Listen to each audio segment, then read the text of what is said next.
Good morning. Good morning, everyone. Shall we begin, as always, by standing as we're able and singing together?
Good morning and welcome to First Unitarian Portland, whether you are here in the sanctuary or with us via our live stream. We are a multi-generational community that is spiritually alive, inclusive, and justice-centered, and we are so glad that you are with us today. Following the service, I invite you to join fellow congregants for a social hour in Buchanan today. On the first Sunday of the month, we have our social hour in Buchanan. And if you're a regular congregant who is lucky enough to be sitting next to a newcomer, please invite them to come along with you, because how many of you got lost between here and Buchanan the first time that you came? So don't assume the person next to you is a newcomer, but if they are, you can offer to show them the way. Also, if you're new, you can meet some of us up here for a brief welcome circle here to my left. And it's a chance to meet some community leaders, staff, and other new folks and ask any questions that you might have. And here are just a few things to know. First, our shower project is in need of new volunteers, especially for the 2 Thursday shifts that happen between 12 and 4 p.m. The other shift is between 12 and 4 p.m. on Wednesday. Access to hygiene promotes dignity, health, and well-being for our houseless neighbors, and this ministry connects folks with showers, clean clothes, nourishment, and hospitality. We all need that. So if you are interested, then I encourage you to go to our website, to click Justice, and then to click Shower Project, and it'll take you to more information on how to volunteer. Today, following the service, you're invited to come to 303A, which is the fireside room at noon, to learn about Unitarian Universalism beyond our walls, our relationship across the denomination, here in the Western region, in the nearer in cluster around Portland, and the wider country and even Unitarian Universalism around the globe. And if you're interested in serving as a delegate for General Assembly, I don't think we have a full complement, and you can participate in the business meeting even without a fee to register. So if you're a leader in the church and would like to find out more, stop by that room for sure. And finally, next week is our annual community celebration. It is our flower communion. So don't forget to bring a flower or two for the person who forgets to bring flowers. If you forget, don't worry. There is a sharing atmosphere that day. And we will also be honoring the transitions of our children and youth religious education ministry from the youngest ones to our youth bridging to young adulthood. It is a highlight each year. And now, let us take a moment to greet our neighbors.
We're about to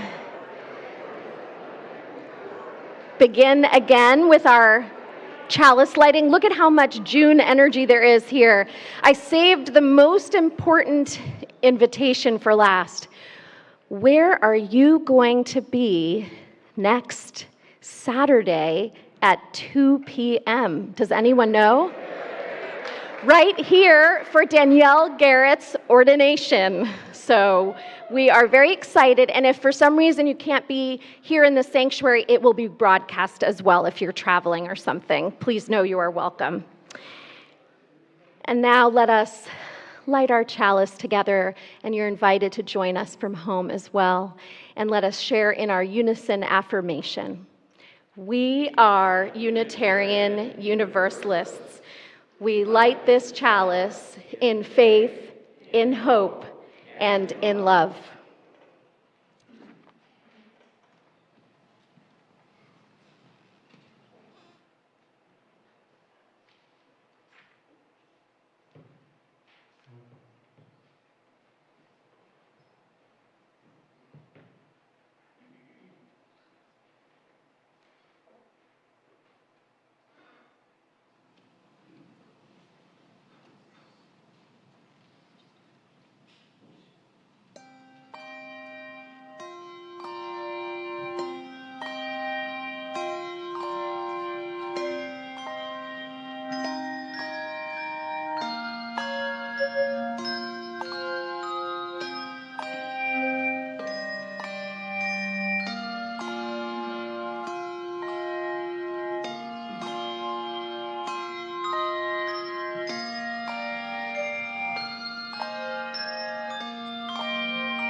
Words for our call to worship come from poet Mary Oliver.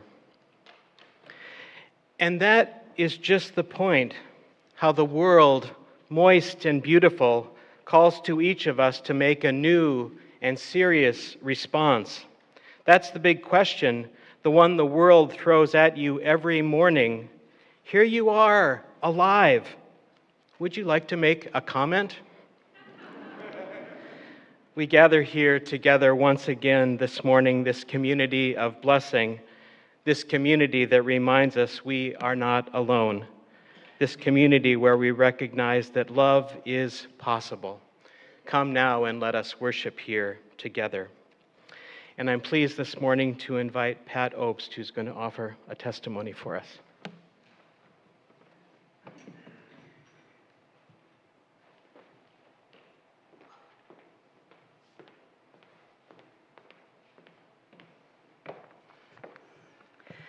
Good morning. A few weeks ago, Jen Thomas asked me if I would write a testimonial about what this church means to me. And as typical of me, I procrastinated for a while. I didn't know what I wanted to say or how to say it. But I finally had some inspiration. It came on my birthday. I had a milestone birthday last week. I was turning 80, and I was not happy.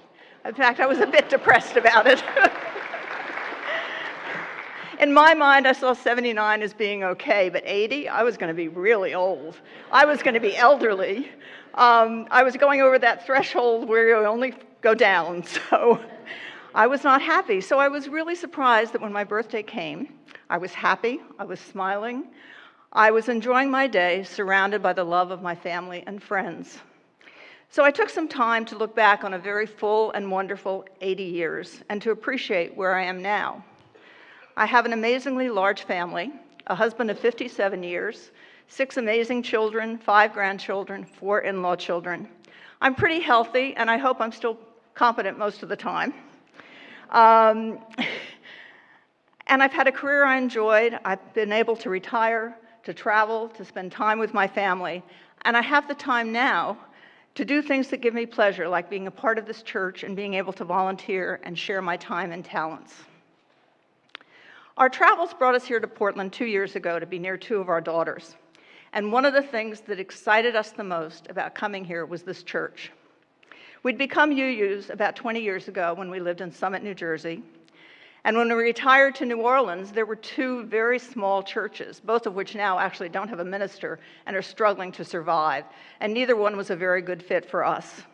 So when we decided to move here, we were excited about coming here knowing there was a large UU congregation and that the wonderful Allison Miller was your new minister. We'd heard Allison speak at a GA and knew of her because her church was close to ours. So one of the first things we did when we got here was come to church.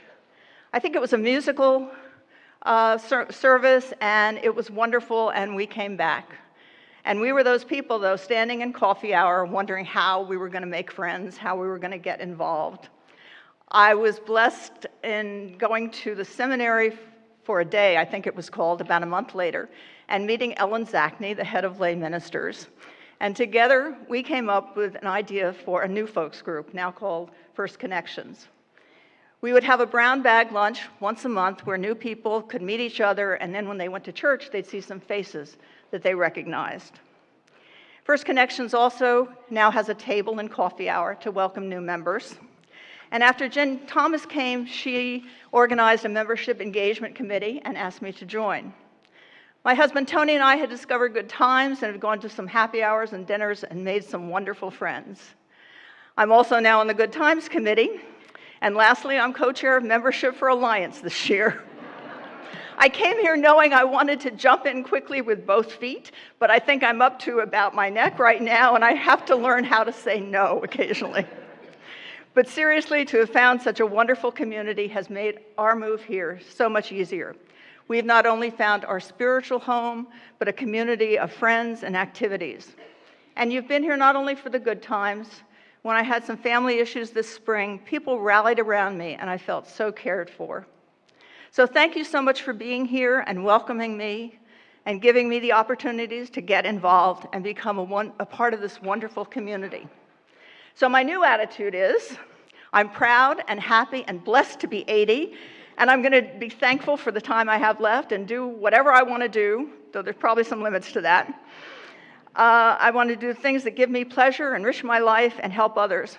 But when I told my husband that my daughters and I had all decided to get matching tattoos, he wasn't so sure about this new me. Thank you.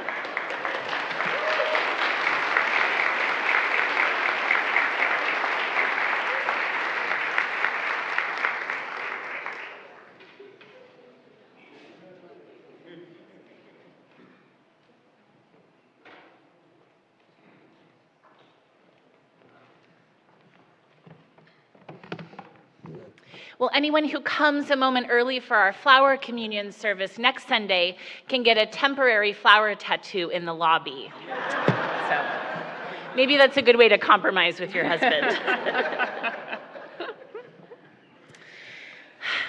We made it to June.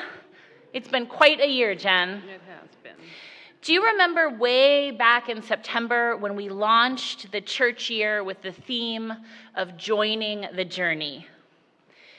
We have faithfully explored it all these months, considering trust, story, mystery, threshold, grief, vision, liberation, and belonging along the way. Well, those are wonderful concepts, beautiful, and they take a lot of creativity, elbow grease, and actual search and seek out all of these concepts in the church that are going on. And now this year is winding down. Let's honor the labor of joining the journey, shared by many people who have blessed this community by volunteering. Bless, that word sounds familiar. It's our June theme, blessing. We hope anyone who has joined the First Unitarian Journey, in whatever way, has experienced it as a blessing. And we especially lift up those who said yes to leadership, who assumed mantles of trust, vision, belonging, and more, by taking up the work of the whole. These are the people who enable and bless our collective journey.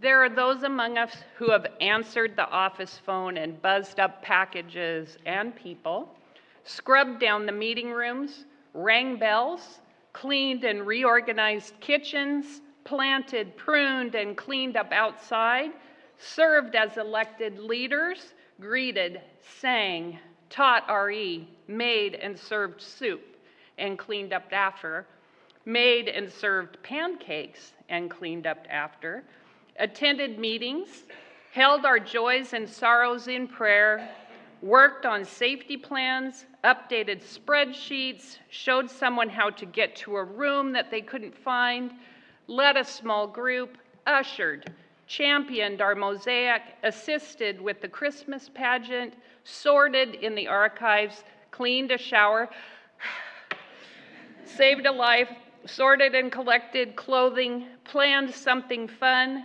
agonized over leadership decisions, advised staff, showed up in the greater community to represent our UU values, wrote and mailed letters, offered compassionate listening, proposed a new idea, gave tours of the campus, offered to help something go better in the future, stayed up super late on a youth overnight, helped us commemorate Elliott Chapel's 100-year anniversary, passed out popsicles, scheduled something, washed and ironed tablecloths, recruited someone to take on new tasks, and so much more. If you've shared the ministry by being part of in any way that we named, or perhaps you offered gifts of time and talent in a way that we didn't name, but that also served the common good, please stand and stay standing. Or if that doesn't work for your body, then please wave.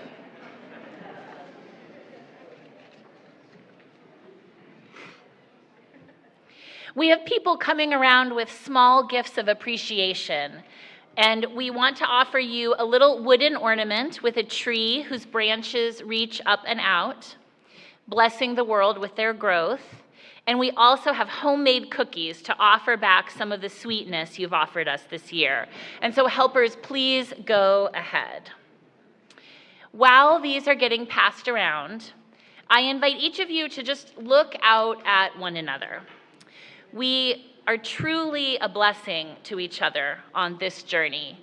And Jen and I get to represent your professional staff in saying thank you. And we say that deeply on behalf of all of our coworkers. Thank you, thank you, thank you. And thank you. I know that everyone here will want to offer some love too, so let's applaud in a moment. But before that takes off, I want to issue 2 special official challenges to any child or youth who got to work with a fun teacher or advisor in the learning community. I dare you to find them after the service and tell them thank you. And a bonus to that challenge is to name one thing that you appreciate about them or about the time you shared. And then right now, I double dare you, this is for the kids, to applaud 10 times louder than the adults.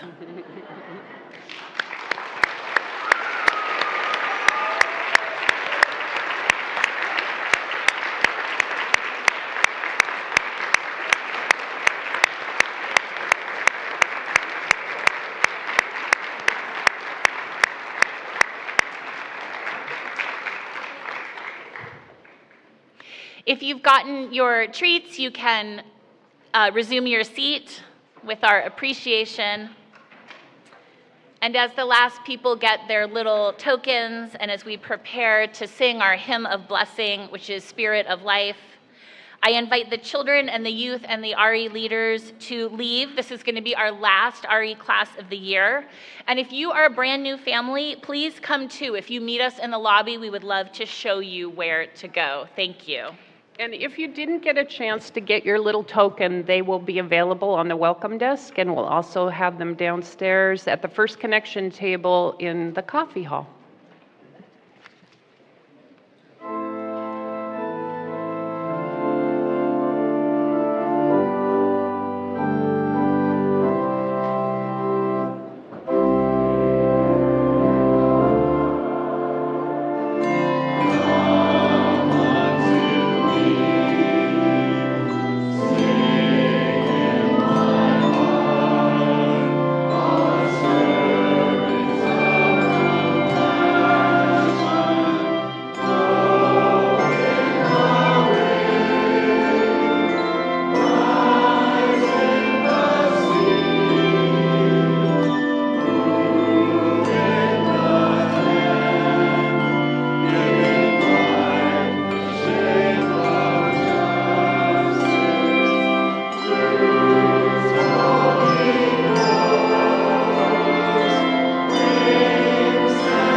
Let's join now in a responsive reading.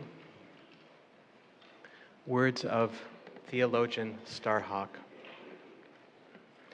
We are all longing to go home to some place we have never been, a place half remembered and half envisioned we can only catch glimpses of from time to time. Community, somewhere there are people to whom we can speak with passion without having the words catch in our throats.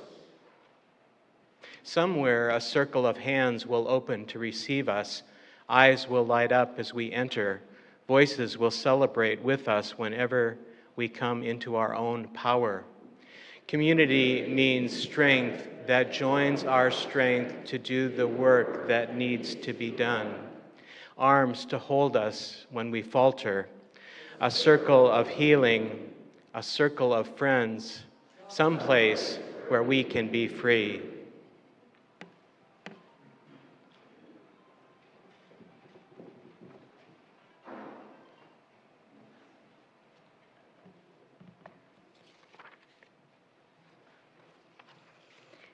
It is the time in our service when we meditate on all the gifts that we give and receive to one another in this community. Throughout June, we share our plate with the Oregon for All Coalition. Earlier this year, First Unitarian joined the coalition because we share the value of caring for each other and protecting our communities against people who try to divide us. Hardworking immigrants are part of our families, our communities, workplaces, this place of worship, and need to be safe from harassment, just like any other resident. Oregon for All advances immigrant justice to build a more welcoming and prosperous state through education, research, organizing, and policy advocacy. The coalition is dedicated to information sharing, leadership development, and grassroots advocacy to achieve long-term and durable change in our communities. If you'd like to donate via check or cash, our ushers are about to come through. If you're at home, you can use the QR code on the screen, and in the sanctuary, the QR code on the yellow slip of paper in the racks. And if you're on Boxcast, you can also use the Donate Now button. Thank you for your generosity to our ministries and the ministries of our partners.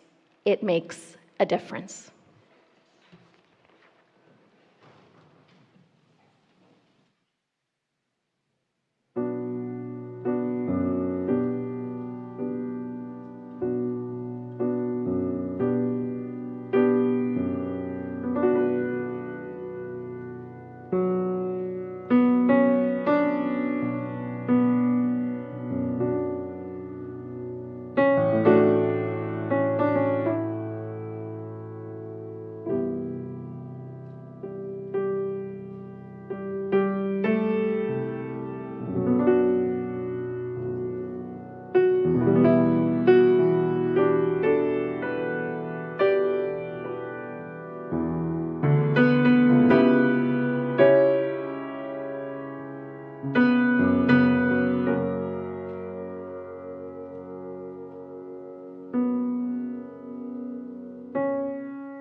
We make space each week in our service to honor the milestones, the joys and sorrows, and the transitions that are happening in the life of our fellow congregants. And pastoral support happens, including holding the prayers of our folks throughout the week by the lay ministers and ministers. If you are here in person and wish to now or at any time in the service, you can light a candle of intention in our left or right gallery and write down your own prayer that we will hold throughout the week. And online, you can send an intention to prayer at firstunitarianportland.org. Here are the milestones that we have received through our parish concerns email. The first is a loss.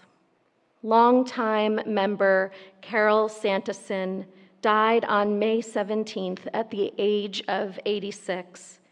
Carol was the daughter of longtime member Margaret Dennison and mother of member Heather Sanderson. A memorial is planned for October 19th at 2 p.m. in Elliott Chapel. We are holding her legacy of generosity to this congregation and the community, which was shown in so many ways. And we hold on to her family. May her legacy of love always burn brightly in their hearts. Another milestone of loss.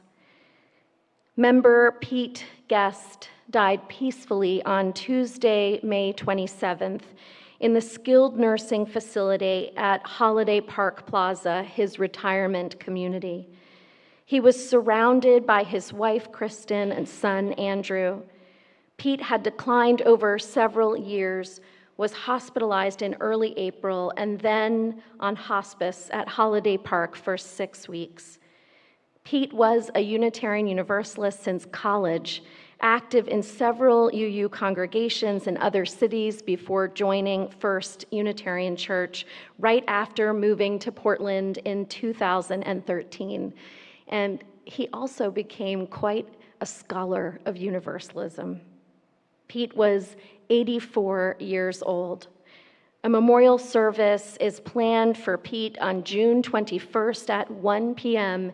in the Elliott Chapel. And we hold all of his family at this time. May his legacy of love always burn brightly in your hearts. And Kristen is here today. We love you, Kristen. And we loved Pete. A milestone of concern. Member Joel Wrights had major surgery on May 23rd to remove a cancerous growth on the duodenum. He had what is called a Whipple procedure. Joel has been back at home for several days with ups and downs, and we hold him and his family in our prayers for healing as he continues on this path of recovery. And we also honor the men's group who has cared for him so well. A joyous transition. Martha Jones, longtime member, retired this week from her career as a librarian, where she spent the past many years at our downtown branch. She enjoyed our work and is also looking forward to this new phase of life. She shared it with a big smile earlier this week at the RE committee meeting. I invite all of you into a time of reflective prayer and meditation.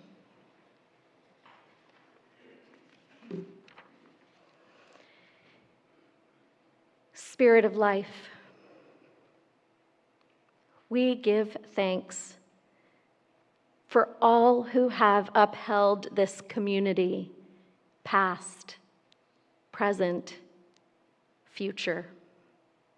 All who planted the seed of our liberal faith in Portland and gave generously so we could build a home out of walls, and out of love. We give thanks for all who plant seeds of caring, justice, mentoring, worship, beauty, and joy to this day, giving of themselves to help us fashion a more compassionate, creative, and courageous presence in the heart of our city. May we who inherit the gifts of yesterday and today not take them for granted, but take the time to celebrate every person who takes a turn tending the ministries of this church, shaping and reshaping it in ways that love and liberation call us forth towards an even more blessed tomorrow. All these things, and so many others, are our prayers, meditations, and yearnings. Amen, and blessed be, and may it be so. And now I invite you to fill this space with your own prayers in silence, and let us enter a time of sacred quiet together.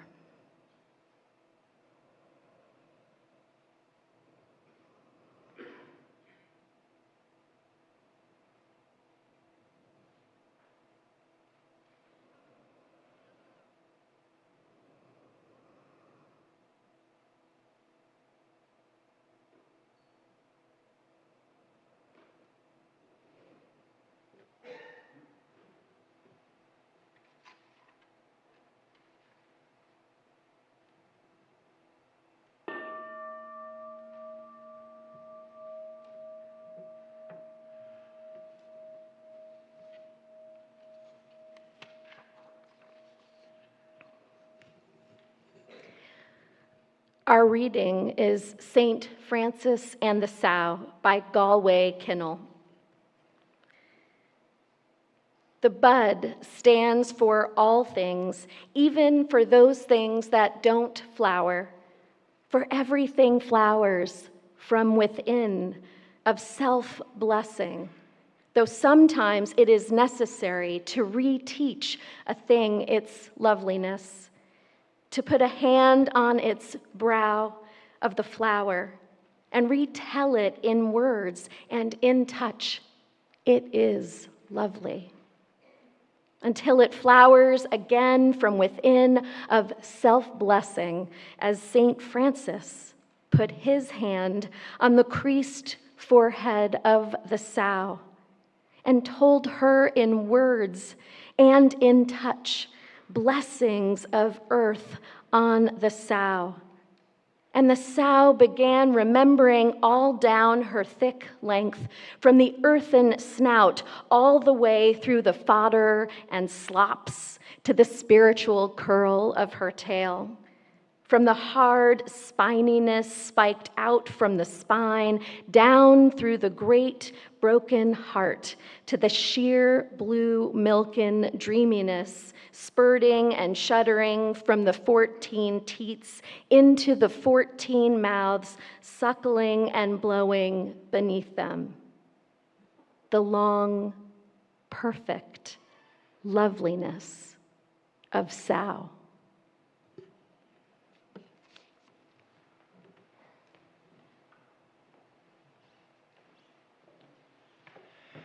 As the handbells are coming up, I just want to make one quick correction.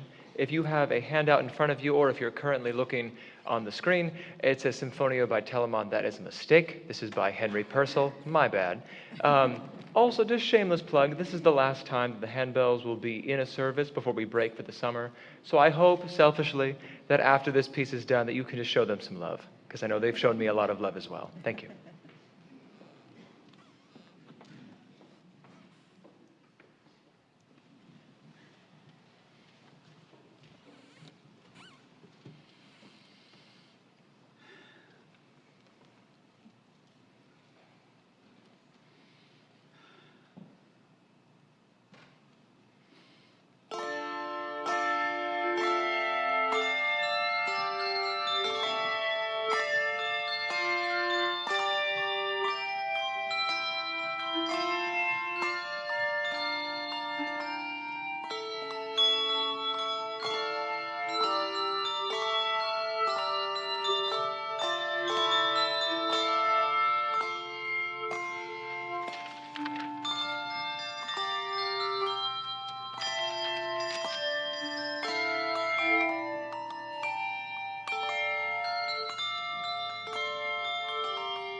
In the poem that Reverend Allison shared earlier, I love the image of that sow with all of her 14 little ones suckling happily.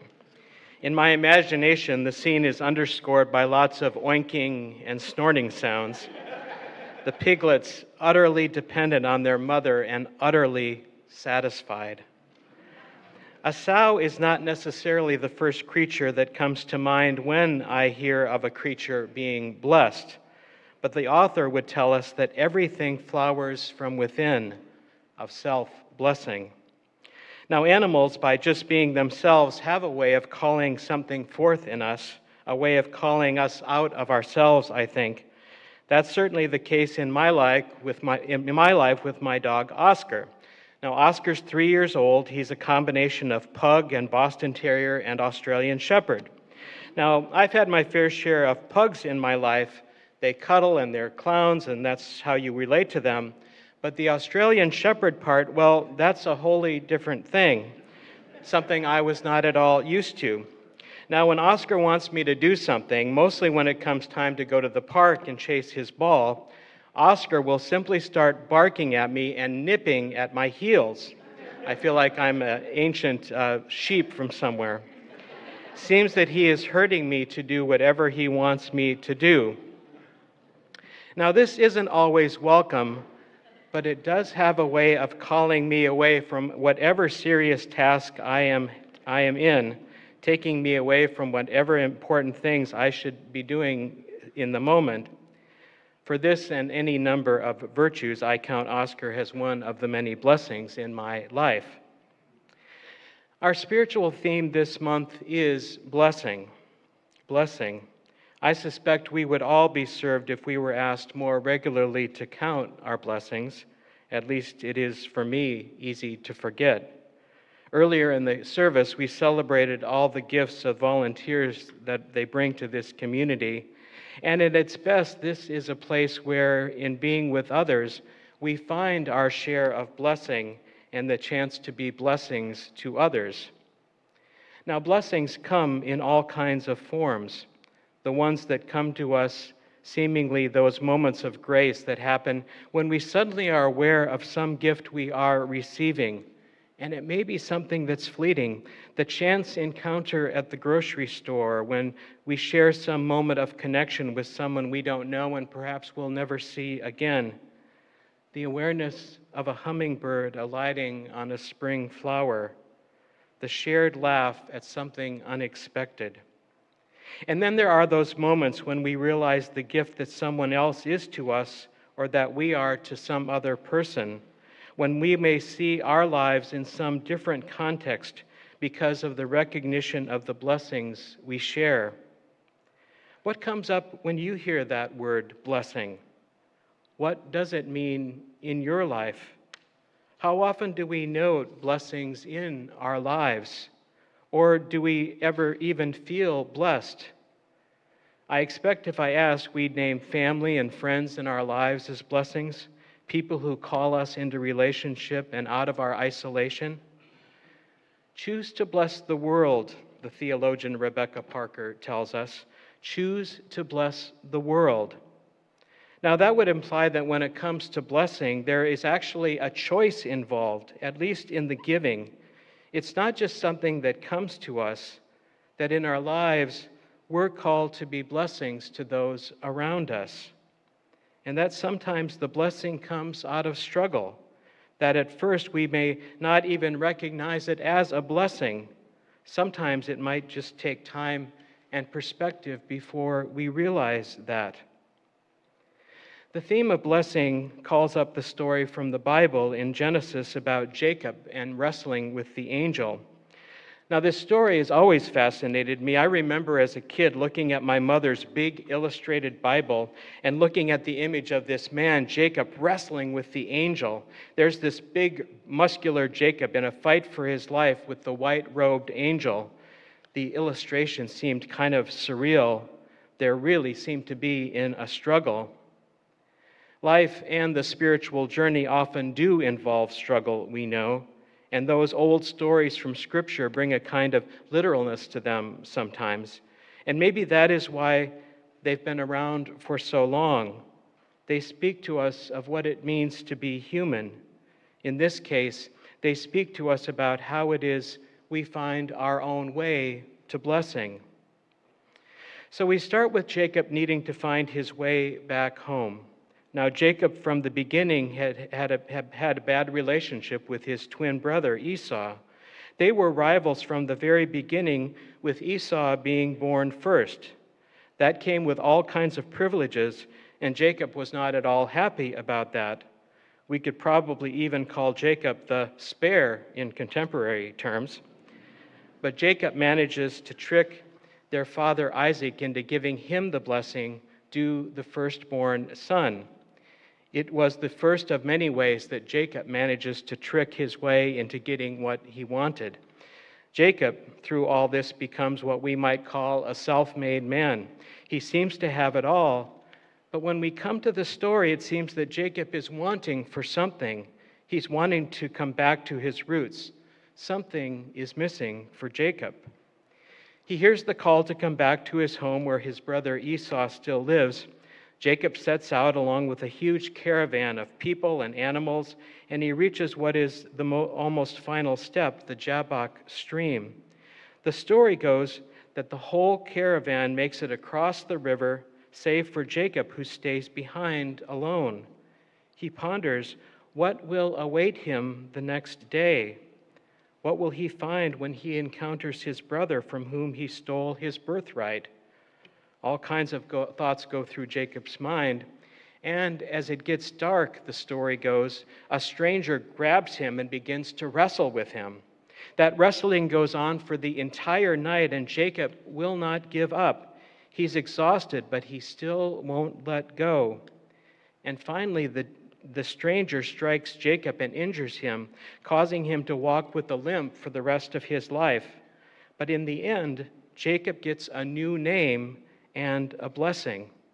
These are the words from Scripture.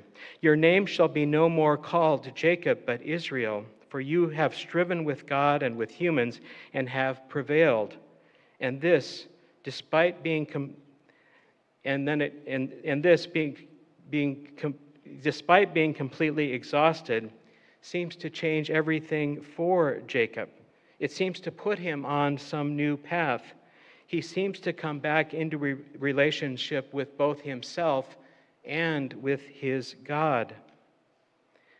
I expect many of us have had our share of times when we have found ourselves wrestling with one thing or another, what we might call some dark night of the soul. We found ourselves at some juncture, and we have not quite known what we should do, whether the struggle comes from something external or something much more internal. We may find ourselves lost at some kind of crossroads where the path may not be at all clear. To have life seemingly turned upside down overnight, maybe facing death or a serious illness, to find ourselves cut off from those we love, or having to suddenly take on roles we didn't expect we would have to take on. Maybe we've come to question our very identity. Now, Jacob leaves this encounter with the angel with a hip thrown out of joint, and so maybe it is with life.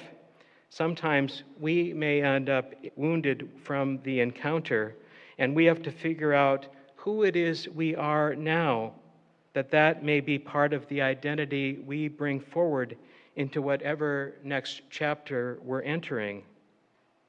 And maybe sometimes that's the point, that sometimes life is full of struggle. It is a kind of wrestling. Ego gets in the mix, frustration that maybe things don't get worked out as quickly as we'd like, or maybe not in the way that we'd like. How maybe sometimes humility is needed, maybe some moderating of expectations. Maybe those are all metaphors for the pain that comes from the joints that have come to be a little out of shape. Perhaps that is part of the story, how we manage, hopefully, to come round right, to know that being human is to be in that struggle, to know that others, maybe even God or whoever we might call God, is with us through all of that. Hopefully, we come to know that part of what comes out of that struggle is our own sense of being, our own sense of blessing, that through it all, we find ourselves newly aware that we are alive. We find ourselves newly aware that we are blessed in some way. We come to see ourselves and others as being lovely in a way that perhaps we've lost sight of. It may even be that we come to have a sense of having been given a new name, a new blessing. We're in times when all too often the focus is on anything but our inherent worth, anything but our own sense of loveliness. Too often the world around us would want us to see ourselves or others as anything but lovely and lovable, as anything but blessed. All that matters is those who have the most power. And I wonder sometimes if it asks us to get back to some kind of basics about what we know in this life, what's important, and indeed what the world needs from us. That in a world that all too often seems to show us the ways to be mean to others, that we are called to move out of that place of compassion and empathy and kindness. That in a world that all too often seems to promote bullies, we've been asked to offer something different. That we are asked to bless the world in our own particular way. That the spiritual task asks us to bring some awareness of the things we have in our lives, maybe the things we've lost sight of, maybe the things that we took for granted, that we come out of it with some new sense of ourselves and a new sense of how it is we want to be with others and the creation, that out of struggle might even come a sense that having been given a new name, a blessing. The story of Jacob is often seen to be about our own relationship with life, with God as we might know it, our own wrestling with those who we are and where we want to be going. That sometimes life has a way of shaking us up and taking us to places we did not expect we would be. The metaphor of wrestling is often thought one way to think about prayer, that struggle is really working our way through whatever it is we find ourselves struggling with. A conversation with God, perhaps we could say, that it's a back and forth, that we don't always know how long that struggle will last or how it is we might be changed in the process. An invitation to ask where we have been and where is it that we're going, but also to remember how we have been blessed and how we continue to be blessed in our lives. As we move out of that place of blessing and to an awareness of being blessed, perhaps we are called more fully into ourselves. And maybe it doesn't need to be all that complicated. Earlier, I talked about the blessings animals can bring to us. What I love about animals is that they don't seem to have developed some of the filters that we humans have built up through time. They just are being who they are. What if we were to try to do that ourselves as well? What if we made a kind of spiritual practice of seeing others as blessed and how it is we can offer blessings? And maybe it doesn't need to be so difficult. When someone next to you sneezes, do you say to them, Gesundheit, or bless you? Have you ever wondered how that practice came to be? Now, the story goes that the phrase goes way back to medieval times when the bubonic plague was killing masses of people all around. Life was prayerless and it was precious. Responding to someone sneezing was a way of wishing luck and life to others. How is it that that has stuck around for hundreds and hundreds of years? Has it survived for so long out of some awareness that it's something we actually need in our lives? And maybe we, like that sow in the poem, that we need to be reminded sometimes of our own loveliness, of our own beauty, of our own blessedness. Words again from the poet. Sometimes it is necessary to reteach a thing its loveliness, to put a hand on its brow of the flower and retell it in words and in touch, it is lovely, until it flowers again from within, a self-blessing. Has St. Francis put his hand on the creased forehead of the sow and told her in words and in touch blessings of the earth on the sow, and the sow began remembering all down her thick length, from the earthen snout all the way through the fodder and slops to the spiritual curl of the tail, and the hard spininess spiked out from the spine down through the great broken heart to the blue milken dreaminess spurting and shuddering from all the 14 teats into the 14 mouths sucking and blowing beneath them, the long, perfect loveliness of sow. Some say a blessing is anything that helps us remember who we really are. Our ability to bless the world is a gift that happens every single day. The possibility of seeing ourselves as blessed happens every single day. These are on times of peril and uncertainty. These are times of change and loss. These are times of opportunity and hope, too. May we know, may we always remember our own loveliness, and in doing so, recognize the loveliness in others around us as well. May we remember that basic story of blessing that is there, even in our struggles, even in our wrestling, even when we would despair, even when we would be fearful, even when we might lose our way.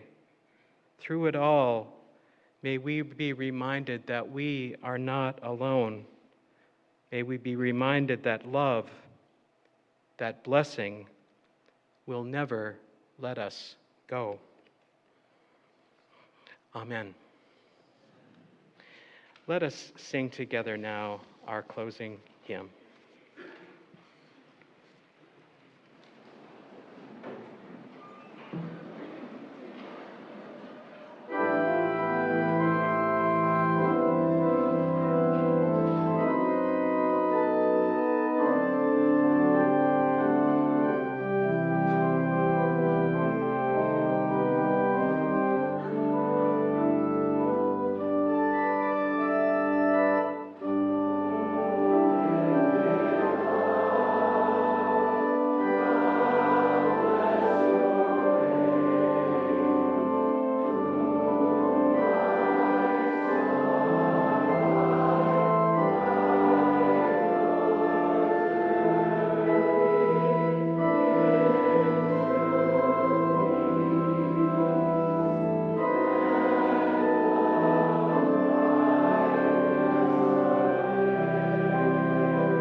As we have been blessed in our lives, may we too be blessings. May that be our promise. May that be our prayer. This is the day we've been given. Let us rejoice in it and be glad. Go in peace. Practice love. Amen.